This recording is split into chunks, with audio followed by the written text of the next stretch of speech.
ಜೀವನದಲ್ಲಿ ನೀವೇನೋ ಬೇಕು ಅಂದ್ಕೊಂಡಿರ್ತೀರ. ವಸ್ತು ಆಗಲಿ, ಪರಿಸ್ಥಿತಿ ಆಗಲಿ, ಮನುಷ್ಯರಾಗಲಿ, ಯಾವುದೋ ಪೊಸಿಷನ್ ಇರ್ಬೋದು. ಹೀಗೆ ಅದು ನಿಮ್ಮ ಜೀವನಕ್ಕೆ ಬರ್ತಾ ಇಲ್ಲ ಅಂತಂದರೆ ನಿಮ್ಗೆ ನೀವು ಹಾಕೋಬೇಕಾಗಿರೋ ಕ್ವೆಶನ್ನು, ಅದು ಯಾಕೆ ಬರ್ತಾ ಇಲ್ಲ? ಬಹುಶಃ ನಾನು ಅದನ್ನು ಪಡ್ಕೊಳ್ಳೋದಕ್ಕೆ ಸಮರ್ಥನಲ್ಲೇ ಇರ್ಬೋದು.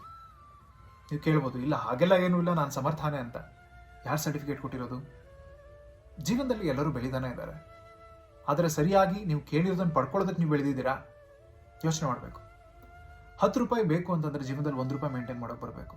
100 ರೂಪಾಯಿಗೆ 10 ರೂಪಾಯಿ, 1000 ರೂಪಾಯಿಗೆ 100 ರೂಪಾಯಿ, ಲಕ್ಷ ರೂಪಾಯಿಗೆ 10,000 ರೂಪಾಯಿ. ಹೀಗೇನೆ 100 ರೂಪಾಯಿ ಮೇಂಟೈನ್ ಮಾಡದೇ ಇರೋನಿಗೆ ಲಕ್ಷ ರೂಪಾಯಿ ಸಿಕ್ಬಿಟ್ರೆ ಕಡೆಗೆ ಆ ಕೈಯಲ್ಲಿರೋ 100 ರೂಪಾಯಿನೂ ಕಳ್ಕೊಂಡು ರೋಡಿಗೆ ಬಂದ್ಬಿಡ್ತಾನೆ. ಇದೇ ಸತ್ಯ. ಇದಕ್ಕೆ ಎಕ್ಸಾಂಪಲ್ಗಳು ಪದೇ ಪದೇ ಬರ್ತಾನೆ ಇರುತ್ತೆ. ಬಹುಶಃ ನಿಮ್ಮ ಜೀವನಕ್ಕೆ ಏನೋ ಬಂದಿಲ್ಲ ಅಂತಂದರೆ ನೀವು ಅದನ್ನು ಹ್ಯಾಂಡಲ್ ಮಾಡೋ ಪರಿಸ್ಥಿತಿ ಇಲ್ಲ ಅಂತ.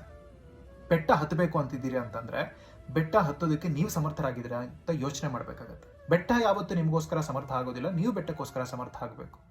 ಆ ಕಲ್ಲು ಮುಳ್ಳುನ್ನೆಲ್ಲ ದಾಟ್ಕೊಂಡು ಹೋಗೋ ಪರಿಸ್ಥಿತಿಗೆ ನೀವು ಹೋಗಬೇಕು. ಬೆಟ್ಟನ ನೀವು ಯಾಕೆ ಹತ್ತಬೇಕು? ಜಗತ್ತು ನಿಮ್ಮನ್ನ ತುಂಬ ಚೆನ್ನಾಗಿ ನೋಡಲಿ ಅಂತಾನ? ಹಾಗಂದ್ಕೊಂಡು ನೀವು ಬೆಟ್ಟ ಹತ್ತಿದ್ರೆ ಅದ್ರ ಪರ್ಪಸೇ ಹೊಟ್ಟೋಯ್ತು. ಬೆಟ್ಟ ನೀವು ಯಾಕೆ ಹತ್ತಬೇಕು ಅಂತಂದರೆ ಜಗತ್ತನ್ನ ನೀವು ಚೆನ್ನಾಗಿ ನೋಡಬೇಕು ಅನ್ನೋ ರೀಸನಿಗೆ. ಆಗ ನಿಮ್ಮಲ್ಲೊಂದು ಬದಲಾವಣೆ ಆಗುತ್ತೆ. ಅದು ಇನ್ನಷ್ಟು ಬದಲಾವಣೆಗಳನ್ನ ತರ್ತಾ ಹೋಗುತ್ತೆ. ಜೀವನದಲ್ಲಿ ಅನ್ಕೊಂಡಿರೋದು ನಡೀತಾ ಇಲ್ಲ ಅಂತಂದ್ರೆ ಒಂದು ನೆನ್ಪಿಟ್ಕೊಳ್ಳಿ, ಹೃದಯದಲ್ಲಿರೋ ಹಸಿರನ್ನ ಯಾವತ್ತೂ ಹಸಿರಾಗೆ ಇಟ್ಕೊಳ್ಳಿ. ಹಾಡೋ ಪಕ್ಷಿ ಯಾವತ್ತಿದ್ರೂ ಬಂದೇ ಬರುತ್ತೆ. ಯೋಚನೆ ಮಾಡಿ.